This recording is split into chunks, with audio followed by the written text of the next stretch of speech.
Hello বন্ধুরা, কি অবস্থা, কেমন আছেন সবাই? তো যাই হোক, রিসেন্টলি মুক্তি পেয়েছে আপকামিং ইন্ডিয়ান হিন্দি ল্যাঙ্গুয়েজের গ্যাংস্টার অ্যাকশন থ্রিলার সিনেমার title teaser King already digitally reveal হয়ে গেছে। অনেকেই হয়তো দেখেছেন, আবার হয়তো অনেকেই দেখেননি। তো মেহুনা, চলুন দেখা যাক কি কি আছে এই সিনেমার টাইটেল টিজারে।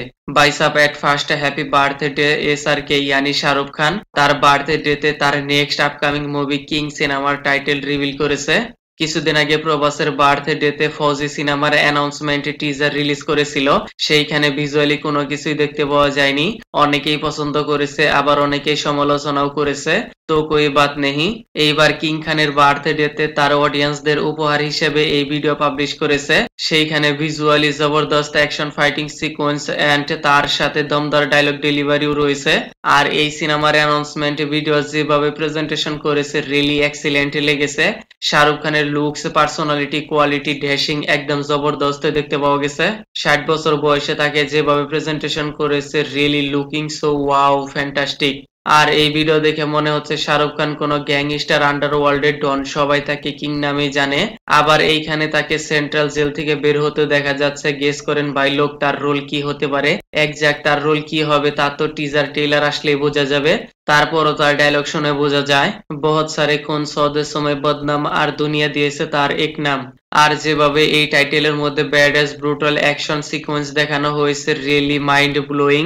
এমন ভাবে অ্যাকশন সিন কোরিওগ্রাফ করা হয়েছে, camera working, movement really interesting. এই সিনেমাটি ডিরেক্ট করেছেন সিদ্ধার্থ আনন্দ। এর আগে তারা দুইজন পাঠান সিনেমার মধ্যে কোলাপ হয়েছিলেন। তার ওই সিনেমাটি হিউজ বক্স অফিস কালেকশন করেছিল। তাহলে এইবার আইডিয়া করা যায় বক্স অফিসে কি হতে পারে এই সিনেমার মধ্য দিয়ে। আর টাইটেলে বলা হয়েছে এইবার শাহরুখ খানকে নিউ এক্সপিরিয়েন্সে দেখতে পাওয়া যাবে। আগের সিনেমা থেকে 100 গুণ better looking, hot, dashing, look like young star. অনিরুদ্ধের ব্যাকগ্রাউন্ড মিউজিকের সাথে টাইটেল টিজার পারফেক্ট ভাবে প্রেজেন্টেশন করেছে। আর এই সিনেমার কাস্টিং এ একদম টপ নচ লেভেলের অ্যাক্টর দেখতে পাওয়া যাচ্ছে। এইখানে শাহরুখ খান তো রয়েছেই, তার সাথে সোহানা খান, দীপিকা পাডুকোন, অভিষেক বচ্চন, অনিল কাপুর, আর সাথে ভার্সি জ্যাকি শ্রফ, রানী মুখার্জি, রাঘব জুয়েল, সৌরভ শুক্লা এন্ড জয়দীপ। কাস্টিং এর মামলায় তো ভাই কোনো কমি খুঁজে পাবেন না। সিনেমার বাজেটও আচ্ছা খাসা দেখতে পাওয়া যাচ্ছে, 200 কারোর। আর এই সিনেমার মাধ্যমে শাহরুখ খানের মেয়ে সোহানার থিয়েটারিক্যাল ডেবিউ হতে যাচ্ছে। তো ওয়েলকাম। রিয়েল লাইফে তো তারা বাপ বেটি, লেকিন সিনেমার মধ্যে তাদের রোল কি হবে টুইস্ট। সিনেমার রিলিজ ডেট রিভিল করা হয়নি, 2026 বলা হয়েছে। তো যাই হোক, টাইটেল টিজার কেমন লেগেছে আপনার? Kindly subscribe my channel. Okay then, ভিডিওটি কেমন লেগেছে আপনার? ধন্যবাদ, দেখা হবে পরের ভিডিওতে।